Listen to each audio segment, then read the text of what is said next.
You're tuning into Black and White Sports on YouTube. The no-holds-barred truth on sports. The main event starts now. I am back. Rudrance for Black and White Sports 2. If you're new to the channel, hit subscribe, like, comment, share.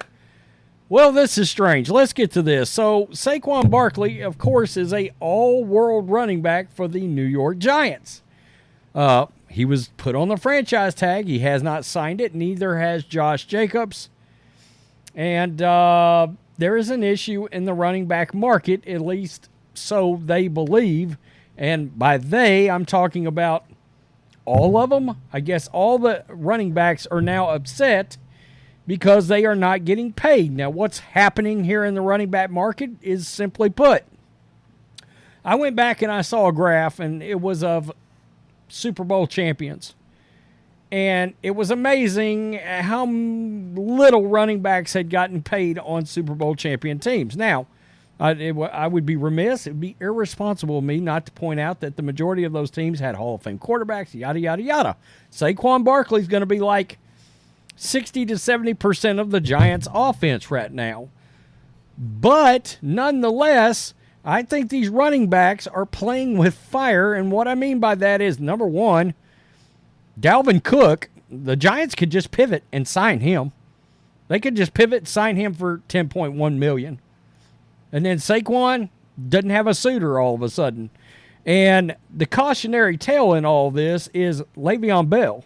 I did a video, I think it was just yesterday or the day before, where he had come out on video, apologized to Steeler fans, the organization, essentially said his holdout to try to get a contract versus a franchise tag was a massive F-up in his NFL career. Because a lot like Barkley, he had put up some really damn good numbers, and it should be noted, frankly speaking, Le'Veon Bell was a better running back at the time because he had done it longer. Okay, now Saquon has been hurt at times. I think he played in, 2 or 3 games one year. And then I believe it was year before last, he missed, I believe, 3 games. Played in most of his games last year and his rookie year. Nobody is acting like Saquon is not a great running back. I think he is. But the market dictates, plain and simple, they're not going to pay you. They are not going to pay running backs. Why? Because the history is there now that they can plug and play a hotshot college running back. Okay, and guess what comes with a hotshot college running back? A very minute salary. They don't even want to draft you guys in the first round anymore. Okay, so this feels like this could go very badly for all of these guys. And Christian McCaffrey's gotten involved. I mean, I'm just going to tell you. I mean, they're all trying to there's some kind of a text chain, some kind of grouping that all these running backs are in right now.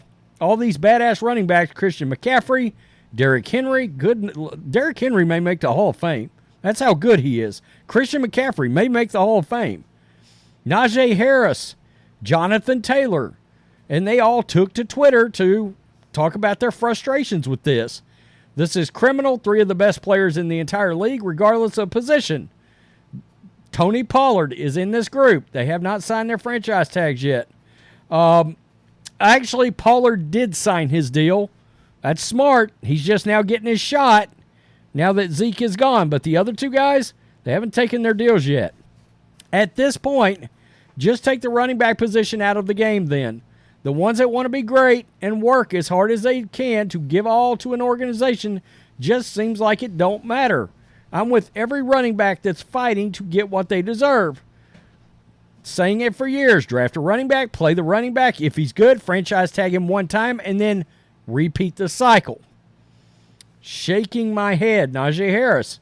Okay, so, and this guy is accurate. Why is this accurate? Because of salary, because of injury, because of the workload that comes with being a running back. And the cautionary tale, 2 running backs.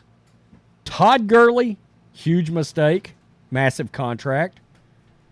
And Ezekiel Elliott. I mean, everybody knows that turned out to be one of the worst deals in football. And teams have figured that out. So they don't want to pay these guys. So let's get to Saquon Barkley because he has lost his ever-loving mind. He went on this podcast and he basically said F you to the New York Giants. This is wild. And let me just blow this up. And this could turn out real bad for Saquon, I think. I could say fuck you to the Giants. I could say fuck you to my teammates and be like, you want me to show you my worth? You want to show you how valuable I am to the team? I won't show up. I won't play it down. And that's a play I can use. Anybody knows me knows that's not something I want to do. But like it's something that crossed my mind. It's like I never thought I would ever do that. But like now I'm at a point where it's like, Jesus, like I might have to take it to this level. And like, am I willing, am I prepared to take it to the level? I don't know. That's something I got to sit down and like, I got to talk to my family. I got to sit down, talk to my team. Got to really, strategize about this. Can't just like go off of emotions. Cause like I sit here and say like, oh, be mature. I could say, fuck. So there it is. I mean, if you, and what he's saying is, look, I haven't done this, but I could go down this road. I could take this route. But again, does it matter? Like, if he decides to do this, is any of these teams going to really care? Okay, because the next guy behind you certainly is not going to turn down the opportunity and the ball. They're not. Okay? They're going to step up into your position. And look, I get it. On the Giants, Saquon seems to be a little bit more valuable than a running back would be on most teams. I get it. Daniel Jones, you don't have Patrick Mahomes. You don't have Josh Allen. You don't have one of these hotshot Joe Burrow. One of these kind of quarterbacks. But at the same time, wasn't it Joe Mixon that literally just took a little less money? Now, granted, he had an off-the-field situation, but Joe Mixon's a really damn good running back. Right? Took a little less money to re-up and come back to the Bengals. Maybe that's the off-the-field issue, but then again, the Vikings just released Dalvin Cook. Said we're good, going to the guy behind you. Again, it's a cautionary tale with how Saquon's trying to play this, and look, I found this odd because there was a lot of people on Twitter trying to defend Saquon in all of this. And I guess I'm not sure why. Okay, you're in a society in a league where market sort of dictates what you get paid. And the owners own the clubs. They can choose to pay what positions they want to have value. And the fact is, there's going to be analytics tied to the fact that they have proven we don't have to pay this position. Right? I mean, who was the best running back on the Chiefs? Who was the best running back on the Eagles? Miles Sanders, really good running back. Got a little $6 or $7 million a year. Austin Eckler, a really good sort of dual threat, pass catching running back in LA. Wanted a bigger contract, was trying to get it. It's just not where the market is. So while I understand where these guys are coming from to a point, I don't think it's a good look to handle it this way. Because, and I could be wrong because of Daniel Jones, but the Giants decide to play hardball here. All of a sudden, you're out of the league. You set out a year. You decide to come back. Maybe you still don't get the contract you're looking for. Or you don't get signed, period. What happens then? Again, see Le'Veon Bell. This could go really badly. All right?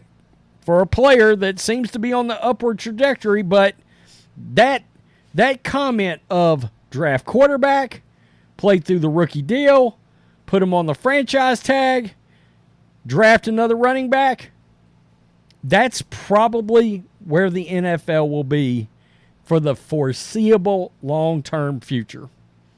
They figured out a system with running backs. My God, look at Kyle Shanahan's system.